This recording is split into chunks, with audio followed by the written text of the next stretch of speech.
Welcome to the Urban Complex, a system of interrelated emotion-charged ideas, feelings, memories, and impulses. This name takes us and lays out what a listener should expect, a podcast where ideas, feelings, and memories collide, leading towards meaningful change. All opinions by Chris Richardson, Dominic Papa, and podcast guests are solely their own opinions and do not reflect the opinions of Arizona State University or the Arizona Commerce Authority. This podcast is for informational purposes only and should not be relied upon for decisions. Any endorsement or messages from sponsors are solely supporting the production of this podcast. There are no relationships further than the podcast purposes with any sponsor unless separately created with another entity. Enjoy the Urban Complex. Smarter cities for a stronger tomorrow. Okay, Dom. No one needed to build an ark. We survived the great rainstorm, snowstorm of 2021. I know, right? Another week down. It's wild. I can't believe we went from, rain last week when we had Mark on to sunny and warm. I mean, I was out coaching soccer yesterday, and I think I got a sunburn on the top of my head. It's wild. Yeah, it's 70s all week. Beautiful, back to normal. Although the work is coming at us. I know we do kind of do this on the side, and there's just so much with preparing for vaccines at ASU, and I know you guys have some amazing stuff going on. So yeah let's get into it. So how, tell us about our guest. How do you know him? Jonathan Reichental. Yeah, this one's another really exciting one for me, kind of in my professional development around smart cities. I actually met Jonathan way back when I was getting my master's degree as a little lowly management intern working for the Alliance for Innovation. And so, what he was doing at the time with Palo Alto and really like transforming the culture and the mindset of the city to really become tech forward and really become innovative. They really rose to the top at the Alliance for Innovation, which is a network of cities from all across the country that, gather city managers to talk about best practices. And here was me, a lowly intern that was really interested in the intersection of tech and government. And I got to meet the city manager working as the intern, and the city manager said, you've got to meet my CIO. He's brilliant. He's a jet setter. He's really changing the way local governments do tech and deliver services. And so I got to meet him way back then, and I've kind of stayed in contact with him and followed his career since then. But he was really one of the first kind of mentors I had as that intern. So it was great. What about you? Funny. So there's a city manager you were reaching out to, and he introduced you to working with IT nerds like me. Yeah, because you didn't normally seek them out. I see what's going on. I literally said, city manager Jim Keene, I was like, your Palo Alto is known for tech. What are you guys doing? How are you doing? He's like, whoa. You got to talk to the CIO. He's the one that's really making Palo Alto known for this. So it was great. It was fantastic. Cool. Well, how do you know him? Have you met him? I've been trying ever since we knew we were having the show. I've been really excited because I see him everywhere in social, and he's definitely known in the industry. And I'm trying to remember. I think I met him briefly either at IoT World, where you, me, and Stefan from GPEC, we were speaking about a regional approach to smart cities. Or I could have bumped into him. He might have been speaking at Smart Cities World in San Diego that year. You and I went out there after the ASU Global Silicon Valley Conference. So I don't know. But what's interesting about this, what I'm really excited about, again, like Mark Schwartz, I didn't know Mark before I met him kind of on the internet. And here I feel like I know Jonathan because I see him everywhere on the internet. And in prep for this, I bought his book. One thing we learned last week with Mark, you got to learn the subtitles of the books, right? Right there, Dom? Exactly. Well, this one is Smart Cities for Dummies. So I got the subtitle down. I think we'll be all right. Yeah, exactly. We learned that lesson. All right, cool. Should we get Jonathan on? Yeah, let's go. Let's get him in. Cool. All right. Yeah. Jonathan, please let Chris and I give you a warm welcome to the podcast, Urban Complex. Well, thank you, Dominic and Chris. Great to be here. Yeah, this is great. We're excited to have you. Jonathan, you might not remember this, but the first time I was able to be introduced to you, I was a management intern for a Marvin Andrews Fellowship program, which is people interested in becoming city managers. And as a part of that fellowship, I was an intern for the Alliance for Innovation. So through the city manager of Palo Alto, Jim Keene, I was able to talk to him about my fascination with smart cities. And I actually had a phone call with the two of you way back when I was a master's student, and it just really encouraged me and inspired me to go on this, my mission of smart cities. And so I just want to thank you for that at the start.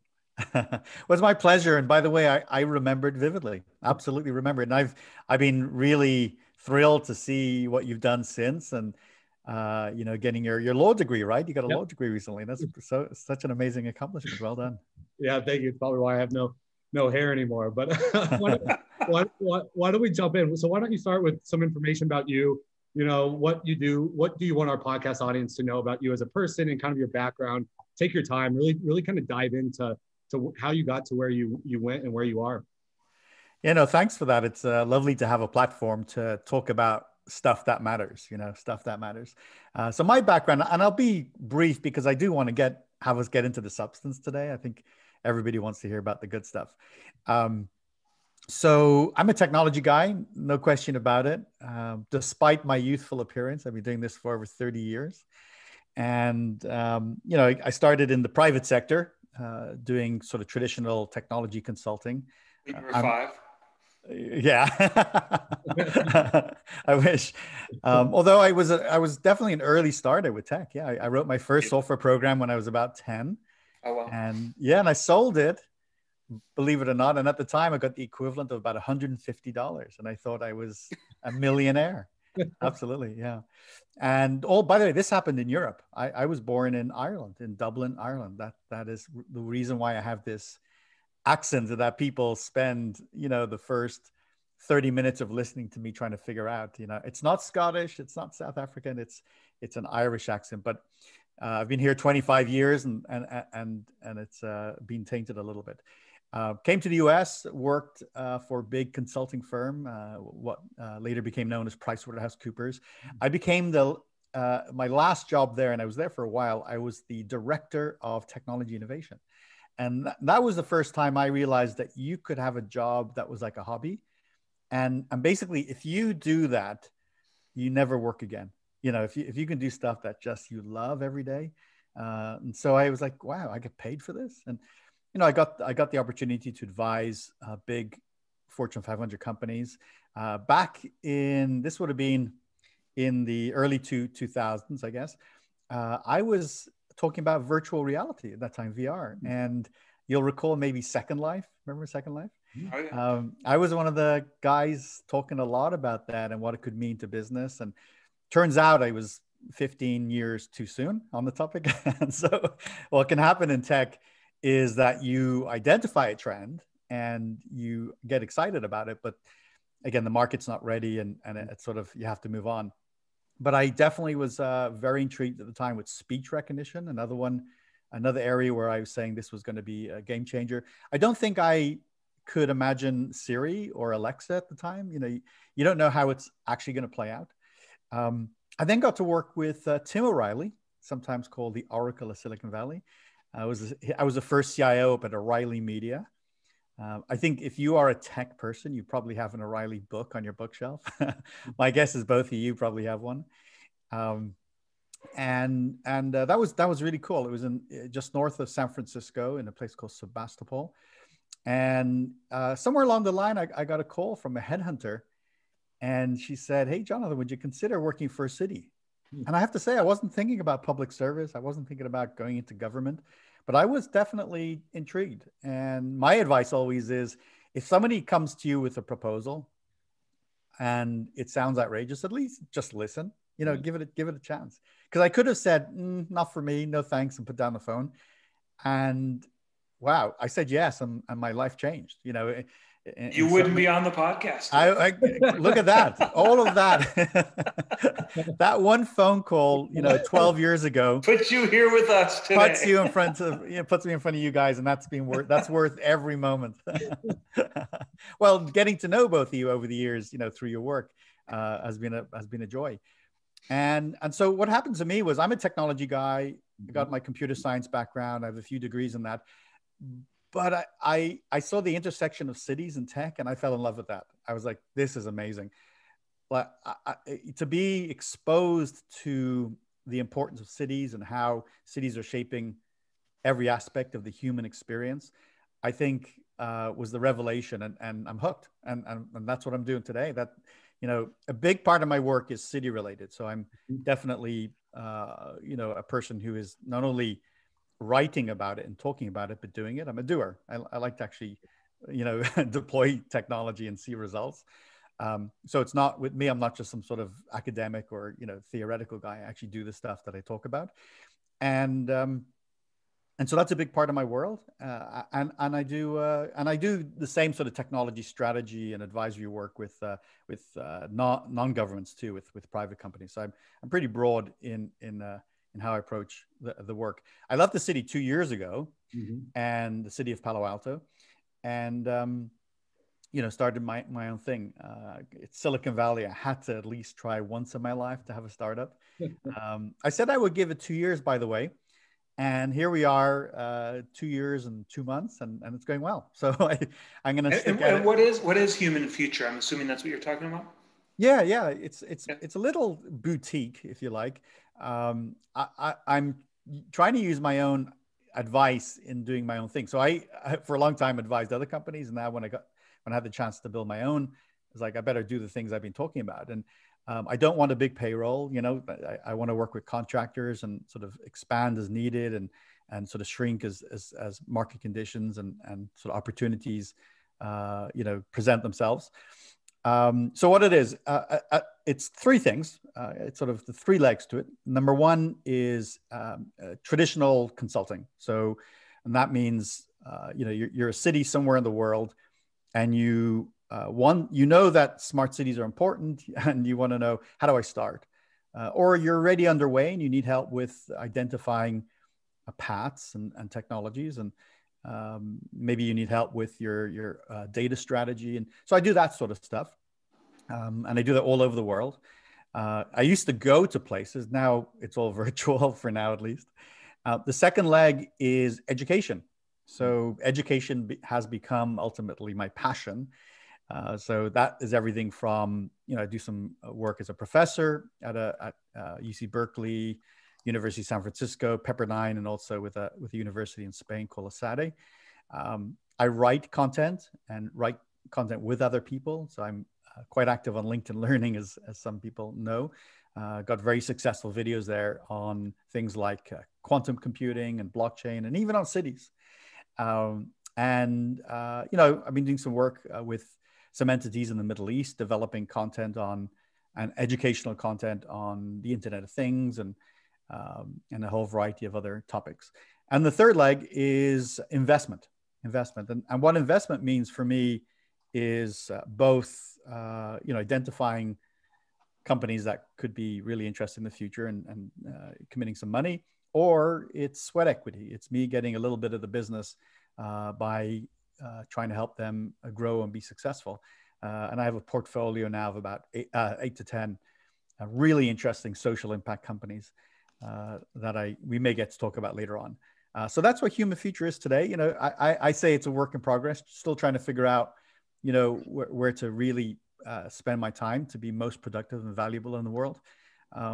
And it'll change over time, but that's how I spend my time right now. And of course, I'd be remiss if I didn't say part of that education piece is writing. So I'm writing for Forbes and State Scoop and Cities Today. But I also wrote a book last year on smart cities, which became a bestseller. And it's called Smart Cities for Dummies. Thank you. Part of the Dummies series. And to my surprise, it really resonated and has been selling really well all over the world. It's not really sort of, the title is for dummies. People might think it's very basic. My kids asked me if I was a dummy. I got the book in prep for this. Well, hopefully the answer is after you read it, you won't be a dummy. But I think people need to I need to be real clear that I wrote it as a sophisticated guidebook for city leaders all over the world. So it's called for dummies, but it's actually deep and wide, and it's for everybody. Yeah, it's terrific. And it's been great to see kind of the uptick in how much adoption the book has really gotten throughout the entire local government community, at least my network. It's great to see people really embracing it. I mean, what an incredible background, Jonathan. I just want to kind of go back now and, kind of like your book being a guidebook for city leaders, we're really hoping that this podcast can be a guidebook for city leaders, smart city leaders, to learn through stories such as yourself. So I would love to kind of go back to your time as CIO of Palo Alto. and kind of talk to us a little bit about, what you've learned there and how was that journey, because we've seen a lot of, governments, especially with the people I work with, hiring private sector innovators to come into local government. And sometimes it works, but honestly, most of the time from what I've seen, it's a big failure, right? They just can't understand how to work with bureaucracy or work through the government processes. And so I would really love to have you tell your story about your time in Palo Alto and really some of the lessons learned and how you were able to really propel the city of Palo Alto to that forefront of technology and innovation during your time there. Yeah, thanks. Well, there are two unique things about it. First of all, Palo Alto is the birthplace of Silicon Valley. There is a culture of tech and innovation and risk-taking that many areas of the world don't have. So that's one advantage. And number two is, when Jim Keane, the city manager, invited me to be part of the city, he gave me a lot of permission to be a bold innovator, to kind of not be the traditional city CIO, chief information officer. And Jim himself he's retired now, but at the time, he spent a career being very open-minded and innovative, even in his approaches to delivering city services. So we had two unique characteristics, or three, maybe if you include Jim in the mix, already from the outset. And I kind of, I always say, if another city had invited me, I'm not sure I would have been as, gung-ho, if you like. It was interesting to me that it was the city of Palo Alto, a technology centric sort of community that it was that reason that I was like, well, what could we do? How could we rethink how a city operates and runs using partners and technologies that other cities weren't yet exploring? So I had a pretty neat mandate, as I came in. And I think many CIOs around the country, city CIOs, were envious a little bit of that, but also were curious. What could we do? I quickly came in. There's sort of the joke at the time was, the city took a risk on me and I took a risk on them because it could have failed very quickly. I could have gone in and said, government life is not for me. The bureaucracy. And the city could have said, Jonathan's not the right guy. He's a private sector guy. He's a maverick, who wants to move fast, maybe break the rules. To be honest, in both areas, there's a little overlap. It was tough, and I was a bit bold, and so we had to sort of figure out the right mix to make that work, and eventually we did. There were two things that I said right from the beginning. Part of it was driven by what I observed, but plus I felt it was the right way for us to go. One would be that any new solution would be cloud-based. It was my strong belief that cities should not be in the data center business. That still pisses people off. A lot of people don't like to hear that because we've made such massive investments in data centers. Cities should do what they're really good at, and they're not good at data centers. And frankly, they're not good at tech, right? So to the extent you can work with partners, I think that's really important. There's a big role for tech staff, though. Don't get me wrong. We still need to have smart people in government and at City Hall doing things like business analysis, project management, vendor management, data governance, data science, a ton of work. We even need enterprise architects. We need all that stuff. And the second principle was we would be mobile first. This idea that why were we dragging people to buildings? To make an appointment, go to a building, fill out a form, wait in line, come back, all that stuff. Not only is it just a pain in the neck, most people don't want to do it, or when they do it, they hate it. But could we not do it more cheaply, at higher quality, with less errors if we did it digitally? And then finally, I'm in the city manager's office, I'm in Jim's office, and he says, so Jonathan, what's going to be our bold vision for the next couple of years? And I said, we need to become the #1 digital city in America. And he said, that sounds cool. What does that mean? And I said, I'm not entirely sure, but we'll figure it out together.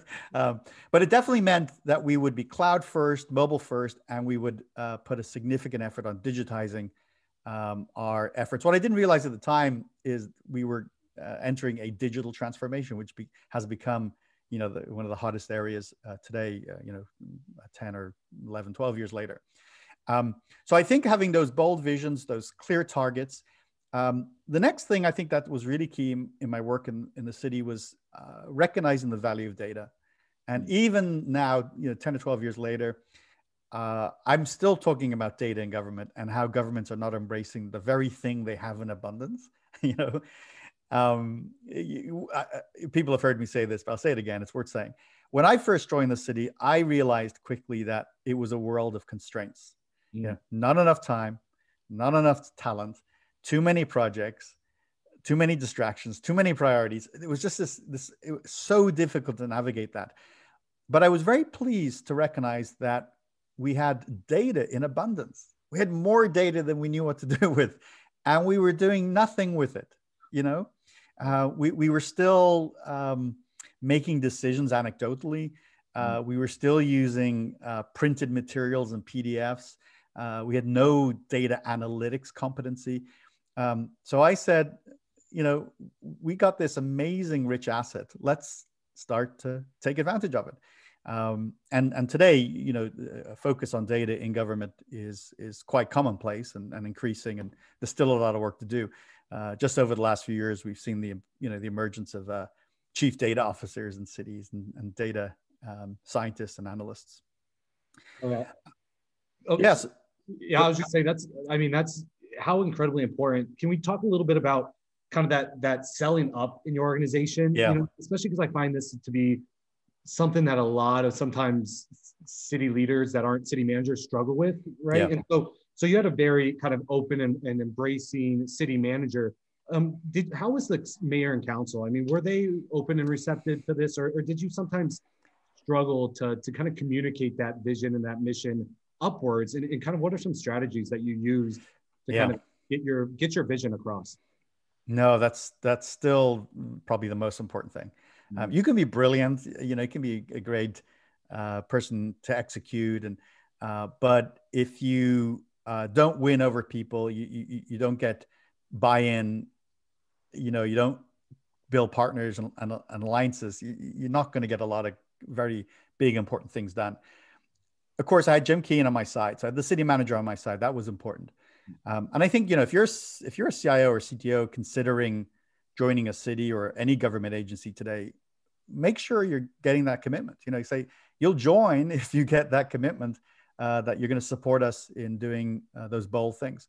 Mm-hmm. Now, a quick story for you: a mayor in Palo Alto only serves 1 year.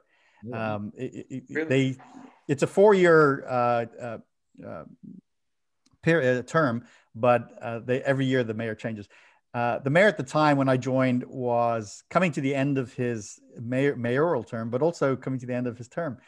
And I remember, he's a very good guy. I remember, and by the way, he worked for Microsoft. But I remember him, I got to just briefly know him, and he said he was so disappointed that I think after serving the city for 8 years, finally, there was a tech guy he would have loved to have worked with joining the city. So the mayor at the time, who was very supportive of me, did leave not so long afterwards. The good news is the next guy, Yahweh Ye, who went on, by the way, to work for Google, he was very supportive, very young guy, really smart, bright, very enthusiastic. I think I had the city manager on my side. I think I had the elected officials generally on my side. Although in Palo Alto, they're very policy driven. They don't get too much into the weeds, other than on telecommunications. And I'm happy to talk about that later. Where I struggled a little bit, where I think other cities struggle, is the relationship between the chief technologist and the other department directors and division heads. Not everybody's on the same page, and that's an understatement, right? What I found amazing coming from the private sector is typically when you join a private sector company, the CEO is a pretty dominant role, and everyone's marching to that tune, whatever the tune of his or her agenda is. What I found in cities, though, is you might have 16 or 25 or even 100 departments. And whilst everybody believes in doing the right thing, each department is driven often by a different incentive and a different set of goals. So you don't have that sort of central, you go, whether it's in the private sector as basic as we just got to make money no matter what. Or, we're in the, we're in the energy business. That's everybody, whether you are the janitor or you run the cafe or you're a data scientist, we're all in the energy business. What I found was when I spoke to our police chief or our head of libraries or in the attorney's office or whoever it was, they all had different motivations. And so getting the city on my side meant deep conversations with each. Now, I want to really get to the core area here, though, because it's in the heart of your question, is, well, what do we do? What did I do? And I have a very popular article I wrote many years ago called sort of the CIO's first 90 days. Things you need to do if you're going to establish credibility. Because by the way, there's a honeymoon period when anyone joins a business, and you can do things, right? But once the honeymoon period's over, you're like, nobody cares. And they're like, everyone else, they're already asking other people for advice. I'm only half kidding. If you're strong and credible and deliver, you'll actually maintain that. I think that's the core of my answer to your question is, when I joined the city, we didn't have a fully functioning telephone system for the city. And I'm talking about like City Hall and the other 35 buildings or so across the city. It was analog. Some people had phones where the keys didn't work. One guy had one assistant director had a phone, didn't have an 8.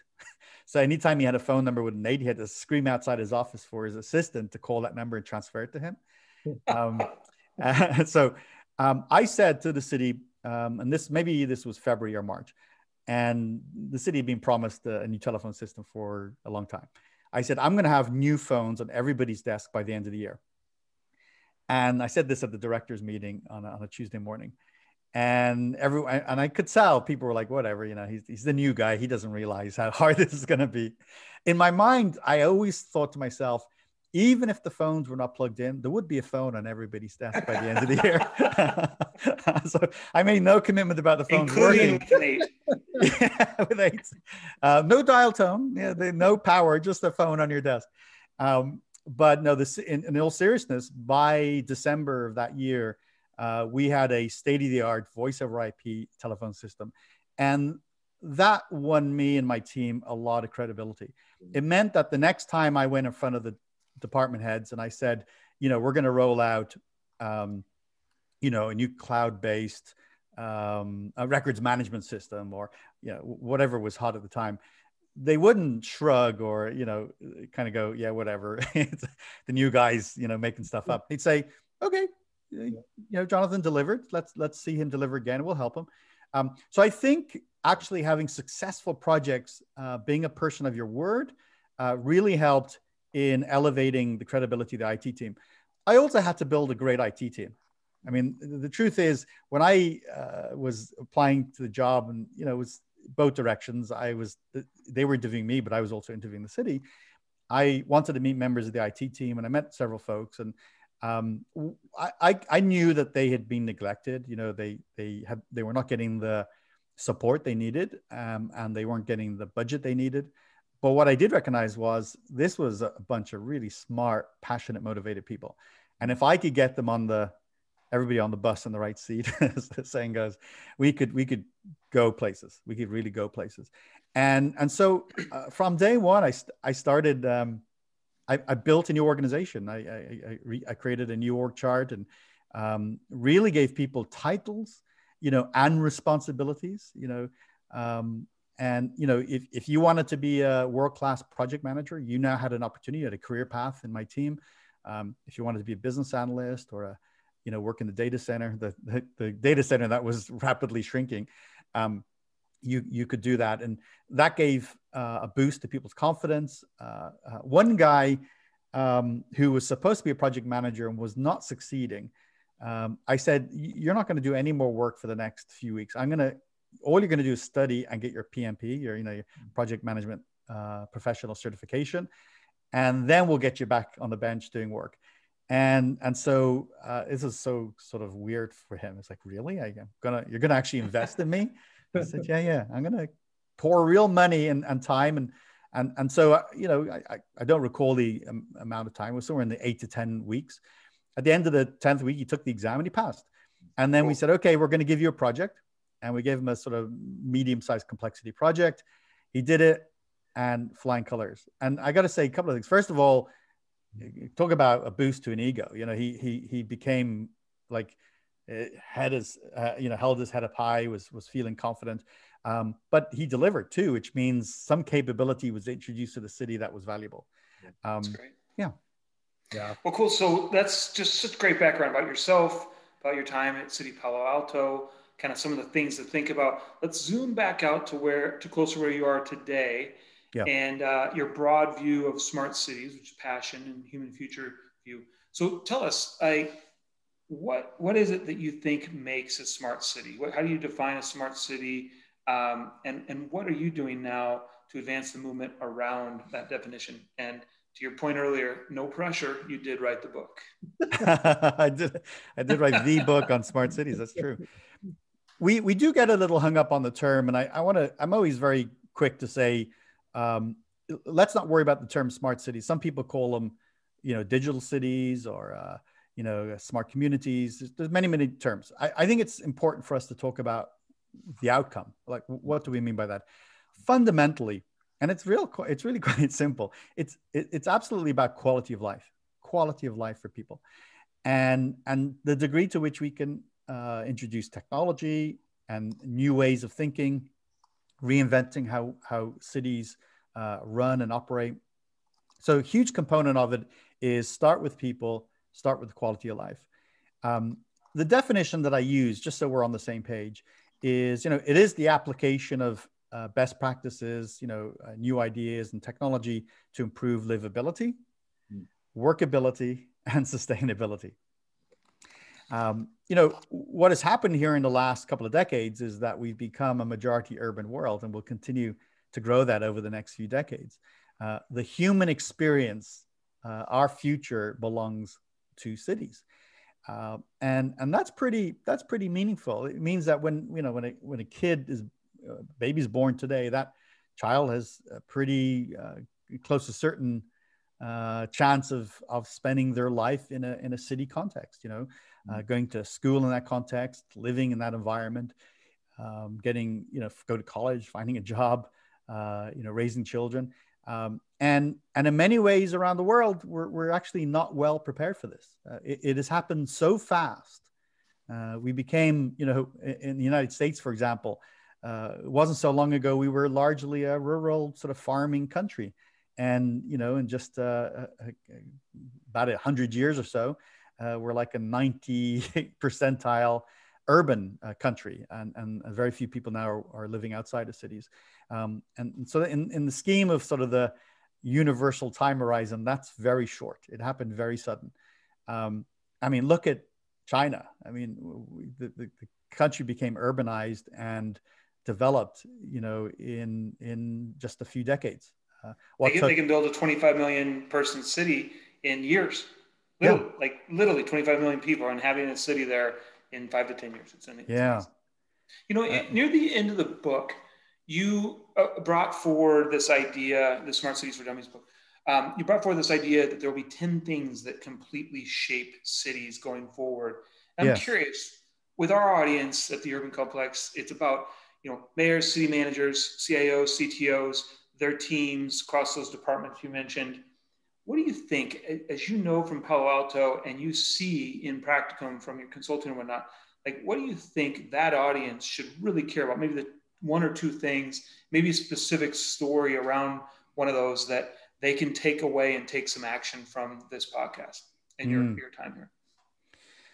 Yeah, I'll try my best to do it sort of quick and sort of help people understand a few big thoughts. I'm going to use one that I used earlier, not because I lack ideas or a list, but because I think it's so important and so actionable. Every city in the world can do a better job of using the data that they have. I think that's a first step. I often get that question: what can we do tomorrow? Well, can you be more data driven in your decision making? Can you leverage data you already have to tell you facts about current city situation. It could be things like demographics or traffic or health, air quality, energy consumption, poverty, lack of homes. Data is going to inform you about that, and you should be sort of data driven in your decision making as a leader. It doesn't cost a lot of money to get from where you are to today, to a point where you are using data more productively. So I would say that's an easy one. Go after that. You really did highlight data practices, data governance throughout. I'm not surprised you're going there. So thank you. Yeah. No. And the next one you were bringing up? The next one will be digital transformation. Again, I mentioned that one because it's you can see results quickly, right? You have to have an inventory of all your services that you deliver as a government. Know exactly what you do. This is sort of something I take from the private sector into the public sector. You should document and know everything you do. It's often a surprise, by the way, to the city manager when people start documenting things that they discover we do that, or there's some sort of process that exists to do that. Document all your processes and then look for some really quick wins to digitalize. What is today consuming somebody's time doing something that can be done by a computer in a second, it could be as easy as just making available documentation, videos or minutes or things that you produce anyway, but just haven't been easily accessible. To the degree you can automate them, that's great too. One quick story for you is when I joined the city of Palo Alto, there was a term that was used at the time called the Palo Alto process. And it's a negative term, actually. And what it means is, somebody would go and maybe request a permit, and what a community member thought should take, a day would take 6 weeks. And they said, that's the Palo Alto process, right? Negative.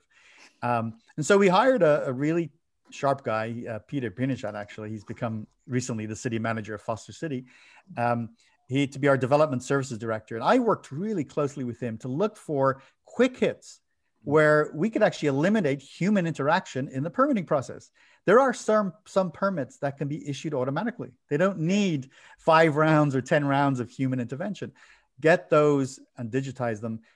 It's cheaper, it's faster, better experience. If a bank can literally take a picture of your check and give you money, I'm sure a city could figure out how to take some inputs and give you a permit on the spot. That's a really good point. Yeah. And they do, and there's ways to do that. The final one is, and I just wanted to be sort of contemporary in this one, is transportation and different different ways of thinking about transportation. The first one I wanted to just bring attention to was, as a consequence of COVID, deliveries are off the charts. Deliveries, right? I'm a person who, by the way, never ordered groceries online until COVID. And then I discovered Instacart and everything was different. I have to say, I personally, I'm going back to the grocery store, but there was a couple of months there where we were shelter in place in California. And the delivery vans have gone through the roof. And I wouldn't be surprised if the number of sedans that are not people's residencies, but that are pizza delivery, Grubhub delivery, whatever it is, has gone up so much. So yeah, that's a great point. Significant. So, even pre-pandemic, traffic in this area where I'm in the sort of San Francisco Bay Area, traffic in this area had really deteriorated. And the largest contributor towards that was on-demand cars. It was Uber and Lyft and others, because people had suddenly, who would normally have the car at home and maybe were working in office, or suddenly in their car driving. Now you have those, then you add, Amazon Prime and the all DoorDash and Uber Eats and so many other delivery systems. Now, cities need to care because you need to accommodate that. And that means things like, is there a place? Are you managing curbs?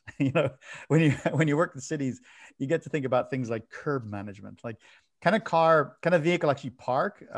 Delivery person take a package out and deliver it, without blocking traffic. And you have to think about the sidewalk differently as a consequence.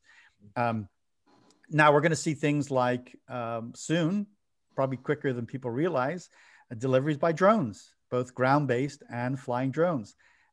This is not a time for city managers and mayors to sort of ignore it. This is a time for them to be proactive and say, how can we be well positioned, maybe policy-wise, maybe infrastructure-wise, maybe legal-wise, to support the impending arrival of alternative forms of delivery and transportation.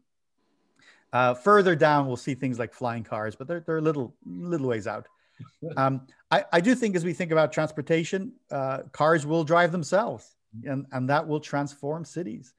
In a world of self-driving cars, you don't have to have traffic signals or stop signs, right? You don't even have to have lanes. You might not need parking lots. There are a lot of transformational things happening as we think about the future of transportation. I would put it up there in the top 3 most transformational aspects of every city that every city manager and his or her team needs to be acting on right now. And the last example I would say is, people are frustrated with congestion and driving in cities. We know, for example, that 30% of congestion in a downtown urban area is people looking for a parking space. If you could make it easier, if you can have digital signage that tells you where a parking space is, you can reduce that and reduce congestion, right? Another one is, why do we have traffic signals that when there's no traffic, cars sit in front of a red light, right? If there's no traffic, the light should be green. And so for the first time, we're starting to see the implementation of sensors that can guide an algorithm that makes the lights go green and red appropriately so traffic flows better. That's an area where investment can have real dividends quickly. Completely. These are great. I mean, this is exactly why we wanted to have you on this podcast, is because some of the examples you just given are perfect use cases on how cities can really get the ball moving. And again, look for those quick wins.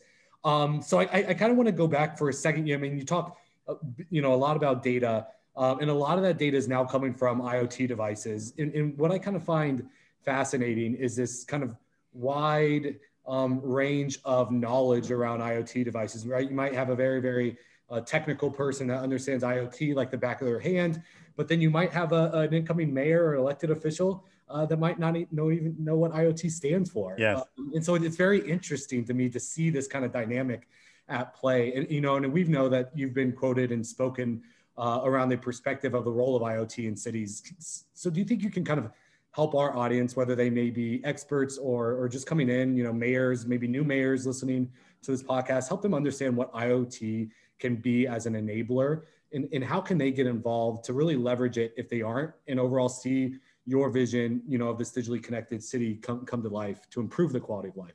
Yeah, no, thanks. Well, it reminds me that one of the roles of the technology staff in a city is to be educators. And so I had a standing meeting with every department director periodically to just sit down and chat. And they found it weird that I didn't have an agenda. I was like, this is your sort of sit down with the CIO time, and I used it to spend time talking about projects and frustrations they had, why things weren't moving forward, or give them a status update. But it was also about educating them about new things. In particular, I spent quite a lot of time with Jim Keen talking about technology that was upcoming and stuff we should experiment with, and really try to convince him in layman's terms about what some of this tech was about. In addition, you do have to be an educator for your elected officials too. And you can do that by having a window, maybe every quarter, of speaking to your elected officials at a council meeting in public. The community gets the benefit of that, and they get to ask questions and understand things better too. So I would recommend that very much. The basic overview of IoT. Well, the first thing is, since the internet started for all of us in the sort of mid-90s, it's been about connecting people together, right? And we've got to about 58% of the world is now connected to the internet and to each other. By the way, that means there's still a few billion to go. That's a little over half the world's connected, a little less than half still to be connected, and connecting fast. But at some point, we're going to be soon 8 billion people on the planet. Not long after that, 9 billion. The majority of people will be connected. There'll still be a few not, but for the most part, if you can be connected, you will be. It has an upper limit, right? What we now are doing is not only connecting people, but connecting things, right? Connecting cameras and connecting houses and cars and machines. And there's no upper limit on that, because as we produce more devices and connect more devices to the internet, that number, quickly gets to 15, 20, 25 billion. And by, the mid 2020s, we're into sort of the 65 to 75 billion devices connected, which means they're all accessible. If you want to see the status of something in your home while you're away on vacation, just using your smartphone, you can ping it and it'll tell you if it's on, or you can look at if there's mail on your porch in your house, through a connected camera. So connecting things makes a lot of sense. Now, I've argued for a long time that cities are an incredible platform for connecting things, like streetlights, for example. Wouldn't it be great to be able to, from a very easy, simple to use console on a laptop or smartphone, be able to dim lights or make them brighter? Or even if you had something stuck to that light, like a camera, for public safety reasons, perhaps be able to see what was going on from that position. And so what we start to see is lots of interesting use cases for the use of connecting things, electronic devices in an urban context. One of them I just briefly talked about earlier, which is if you put a sensor or a connected device on a traffic signal, it can do things like count the traffic.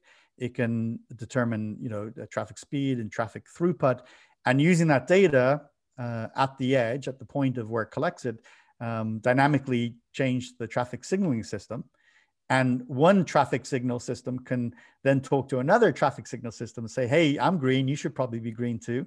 And send that information across a traffic signal system across a city. And so the traffic moves more smoothly. One of the most interesting of the near-term opportunities of connecting things is for us to have a more efficient, sustainable electrical grid. Now, the background, real brief on this, is that our electrical systems in most developed countries are pretty old and beaten up, right? You think about how many things have been modernized, right? We all have flat screens on our TVs. We have smartphones. We buy stuff online. We've progressed in so many ways, and yet our electrical system is pretty much the same as it was 100 years ago. Poles and wires. Well, it's scary because, like, you look at Russia, they're hacking Crimea's electrical system and inflicting pain. Right. You're right. I mean, there's some investment there. Sorry to cut you off. It's one I've actually had to come up in the conversation just a week ago. That's fresh in my mind. So. Yeah. Huge vulnerability. Yeah. When the infrastructure is old, the vulnerabilities are high as well. That's true. So it needs investment. But pick any city, pick your favorite city, or even the city you live in, and you think about the electrical system. What's amazing about electricity is, for the most part, when it's produced, it has to be consumed. Otherwise, it's wasted. There's not a simple way to store energy until it's used. We're working on batteries. We're working on really cheap, big batteries. But in your typical community, power is generated, distributed, and if it's not consumed, it sort of that's the end of it. So that doesn't seem very efficient to me. I think you probably say the same thing. The other thing is, in your home, you don't know what is using the most of power, and you don't even know. You're not getting any advice on if I just upgraded my microwave. I'm making this up. I could actually reduce my power consumption in my home because I'd have a more efficient microwave device. So what we're seeing is the emergence of something called smart grid.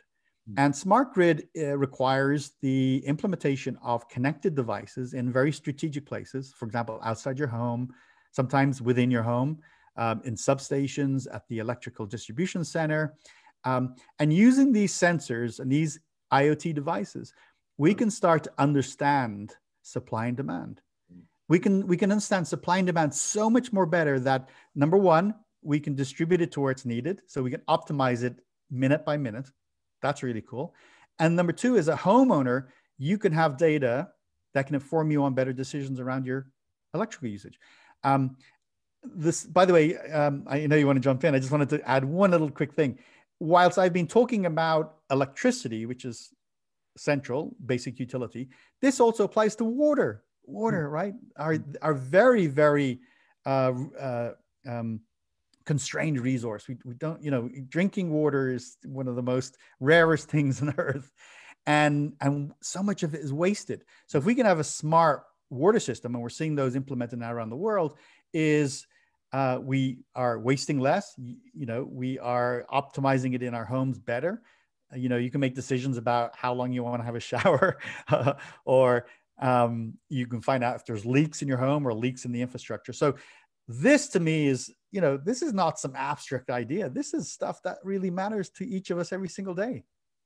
Totally. I was actually, you read my mind. I was going to say the same thing. I was going to say, especially we hear it all the time living in the desert in Arizona, how much water are we wasting? How much water are we wasting? Right. I couldn't tell you, or how much is my recycling actually contributing, or my trash is contributing to the carbon footprint, right? You don't know. And I find that fascinating, the whole consumer, knowledge experience that's coming about. And it's great. It's not like we were jumping in to add something. We were both furiously taking notes. I was saying, Dom, we're in a shared Google Doc here. And we're both going away. You hit a nerve for us right there. Well, we could do this and talk forever. We do have to kind of come to a close. I know you have to stop but we have two normal questions, but this is the first time we've ever had another podcaster.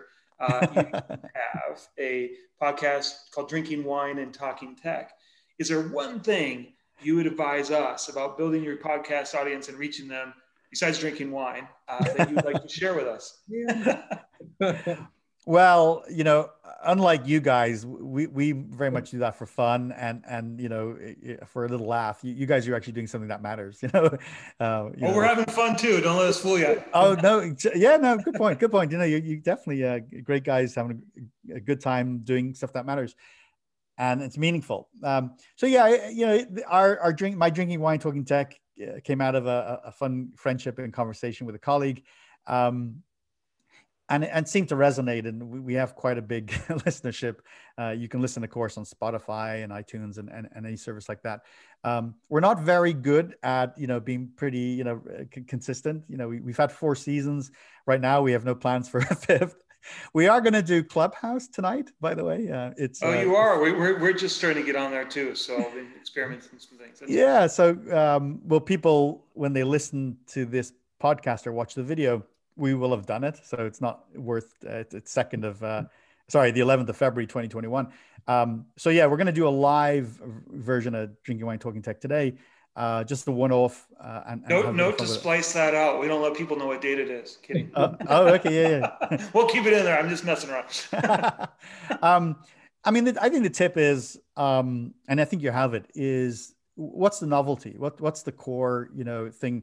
With 1 million podcasts now in America, can you believe it? To stand out, you got to have something unique, or at least address an audience that has this particular demand. And that's why we have you here, because we see so much noise in smart city space. We were talking to a marketing firm to kick this thing off, and they're like, "There's thousands of those things in smart space." We know, that's why we're here. We think they all have the same thing. Someone stands up there and they read the script, and it's all about tech. And exactly, that's why we're doing this. We need the real stories so that people can actually get stuff done and then take it forward. So that's really valuable. I appreciate that. So we know you can't do this alone. You've had success along the way. Is there anyone you want to call out, kind of a note of appreciation, either for advancing your smart city work, or who knows it? I know that we're always appreciative of our guests and our audience, but is there anyone that's made you a big break for you that you want to call? Wow. Well, my dad. I always like to call attention to my father, who's been a great supporter and advocate my whole life. So definitely a very special man. I think Jim Keane. I think, in terms of my public service and my passion for cities, I definitely want to, recognize Jim Keane. He has retired now after 35 years in public service. Still active. You find him at different events and things like that, writing and stuff like that. He may even be listening to this podcast today. I would say it's a long list because it's a little unfair because I'll miss people that really matter. I think I wrote down Renato de Castro. Renato de Castro is a gentleman. He's former Brazilian and now lives in Venice in Italy. And unlike me, where I maybe 60% of my time is cities, he's 100% cities and smart cities all the way. So he definitely inspires me with regard to reminding that the importance of what we're doing and why we do what we do. I would say maybe Chetan Shradri, who is in the Prime Minister's office in Dubai, the Prime Minister's office of the United Arab Emirates. He actually is not only somebody who is a thought leader, but is helping to change the way Dubai and the United Arab Emirates. Are these people you've personally worked with and gave you breaks? Or are these people that you're maybe recommending we try to search out as a podcast guest? Because this is our next question. So, well, to answer your question, these are friends, and these are people I work with every single day. Yeah. And yes, would be wonderful guests. Maybe not so much my father, unless you're interested in World War II. Fact checking you. Yeah. He's an amazing podcast guest, but not on this topic. Okay. And so, yeah, I'm happy to make some recommendations. Certainly Renato would be a wonderful guy to have on your show. Great. All right. Well, with that, the Urban Complex gives a great big note of thanks to today's guest, Jonathan Reichental, founder of Human Future, author of Smart Cities for Dummies, and former CIO, City of Palo Alto. Thanks for joining us, Jonathan. Thank you, Chris. It was awesome. Thank you, Dominic. Thanks a lot, Jonathan. All right, Chris, that was Jonathan. What'd you think? And, I'm just still kind of thinking this through. I think I'll start with something that I've seen in my own foray into a similar vertical, which in higher ed, an organization, just like I say what cities are, that have been around for a long time. They kind of get established norms. And what Jonathan said in this episode is that each department can be driven by a different set of goals. And that can be challenging when you're supposed to have a purview of IT across an organization, but literally the culture is set up where they're making individual decisions and or working within things they can completely control. It's hard sometimes to push the envelope and really take an organization on another direction. And I think we've all seen in the pandemic with IT being front and center, it's made it easier, but I get it. I mean, some of these organizations are some of our audience probably have some groups that are still operating like that. I know at ASU, we have a lot of departments that have been able to operate with complete autonomy. And, our job in IT has been come together and find ways to work together and build credibility. And I think he also mentioned something that might be nuanced. It doesn't sound sexy. It's not a smart city initiative. He took a gamble and saw that his peers and his those that he'd been building relationships didn't even have a great phone system. It wasn't scalable. One guy didn't even have an 8 on his phone, had to call his admin all the time. So he took a gamble and said, by the end of the year, I will have you all a new contemporary phone system by the end of the year. And what did he do? He ushered in technology, voice over IP, telephony. I mean, that's amazing. And while it's not a smart city outcome, it does build your credibility. It brings something forward. He probably even saved cost in the process of doing it, and people get a better experience. And I don't think that can be lost to our users, or to our viewers, that you need to kind of build that credibility and make the bridge so that you can do the really cool stuff and bring the departments together and tackle these amazing things like he talked about later in the episode. I don't know. What do you think, Don? What's up? Yeah, no. I mean, I agree. I think we've heard that kind of trend now through a lot of our guests about these small wins to get the ball rolling, just get going, right? I think a lot of times, and I've seen this where private sector individuals come into public sector and they want to, sell the world and say, oh, we're going to radically transform this organization. And you set that vision or that goal way too high. and you don't quite get there, then no one in the organization has confidence in you. And now you're really struggling to get anything up and off the ground. Or they usher you out before you even got to do anything, right?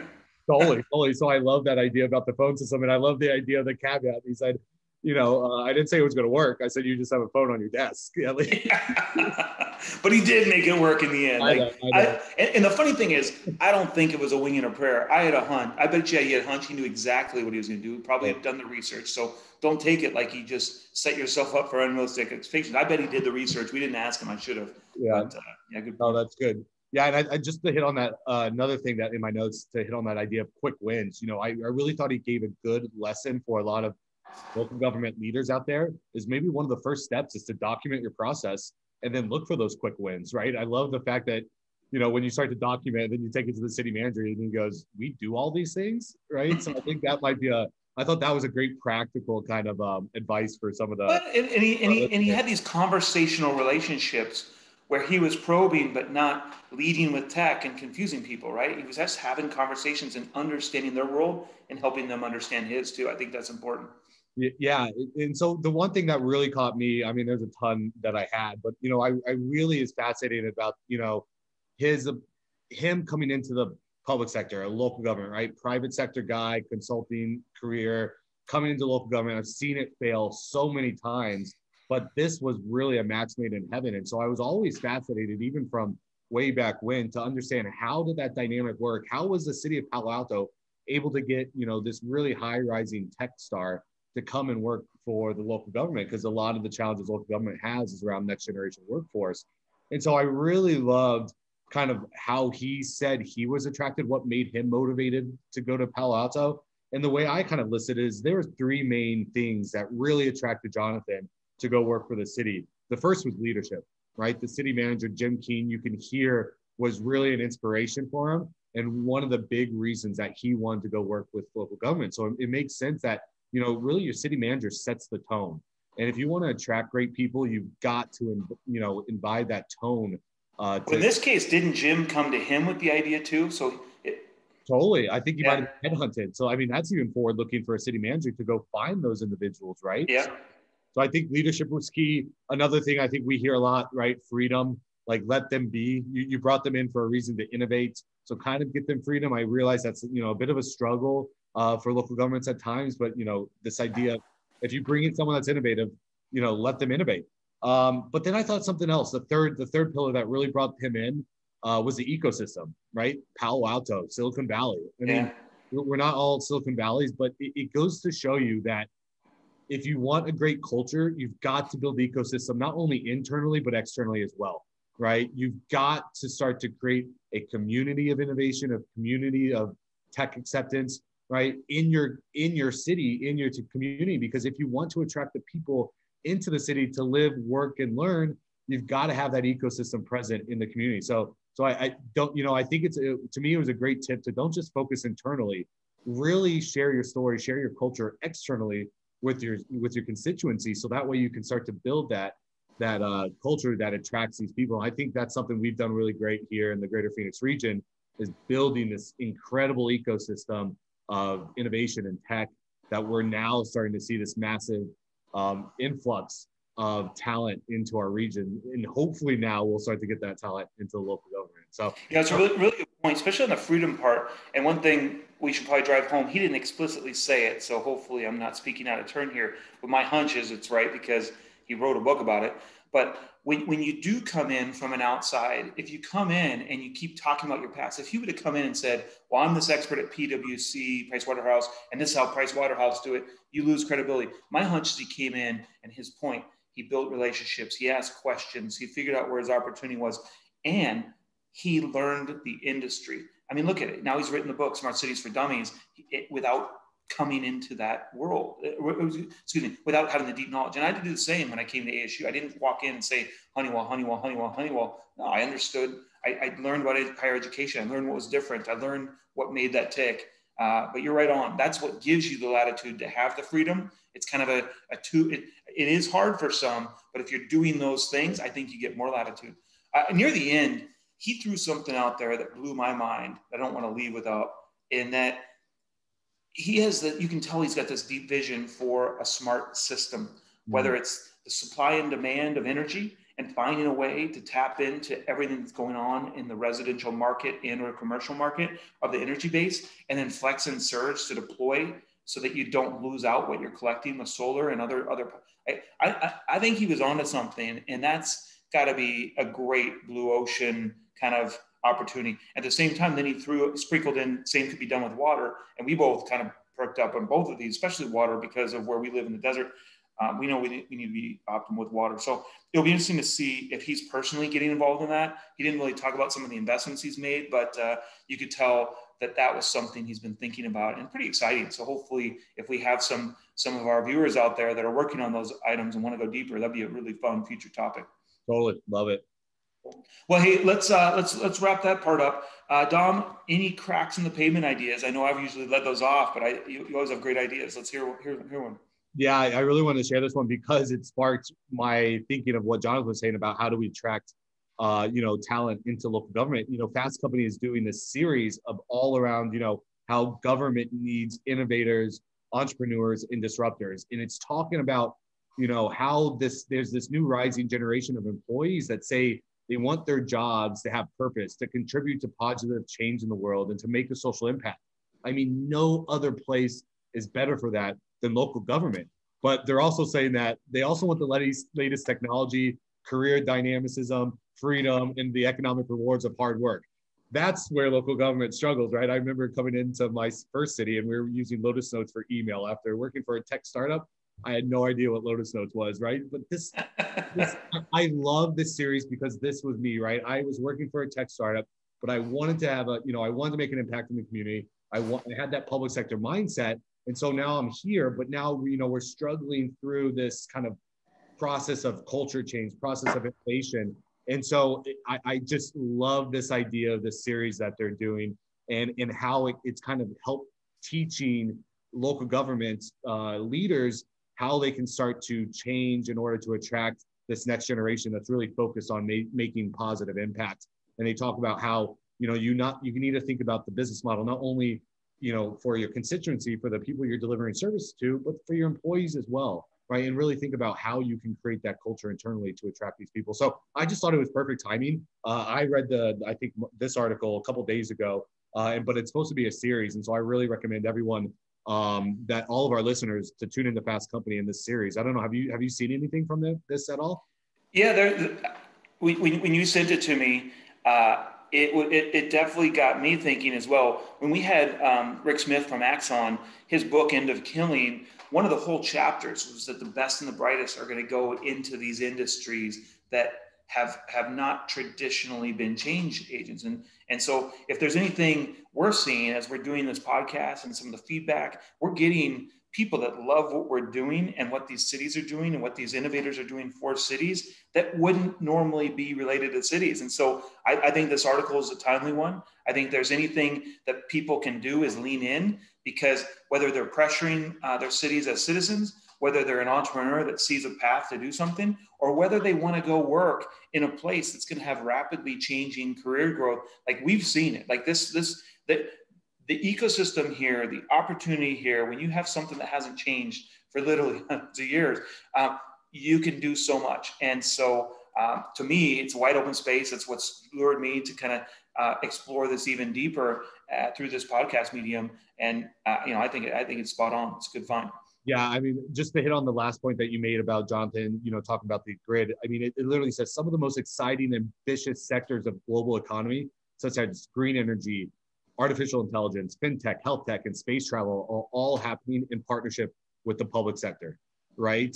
And so the decisions— if the cities don't embrace them, then where are these things going to happen? If you can't change the ecosystem, if you can't go from the old investments to these new, they're going to die on the vine. And some of these best ideas there. So I forget one of our guests, they were talking about, I think it was the first, Mayor Gilbert, Jen Daniels, talking about how they approached these scooters and looked at it from a different light. So again, like if you can't find a way to work with the innovation, they're going to die on the vine. So it's here. This is the intersection. We need people that can help The procurement cycles, like our last guest, Mark, cut them down significantly. We need people that can look at it from a different lens and help bringing the citizens along in this journey, the communications experts. We need the parties that come together with the IT skills to help change the way, like Jonathan today. So like, there's just so much. I think that is what Cracks in the Pavement is all about, is how do we point out what might help evolve the ecosystem and share that with everyone. Yeah, completely. We'll make sure we'll share the kind of the link to the series of articles on our social, right, Chris, or something. Yeah, I think we'll just throw it in when we plug it out there. Well, cool. Thanks, Dom. Glad that you found Jonathan. He was awesome. And that is this episode. You can find us on Apple Podcasts, Spotify, YouTube. Please keep sharing it. We love it. You respond to our newsletter, telling us stories. You get out there on social and keep the questions coming. We've had some awesome ones, Cracks in the Pavement ideas. It's been amazing. So thanks for all the help, and we'll see you next time. Awesome. Thanks, everyone.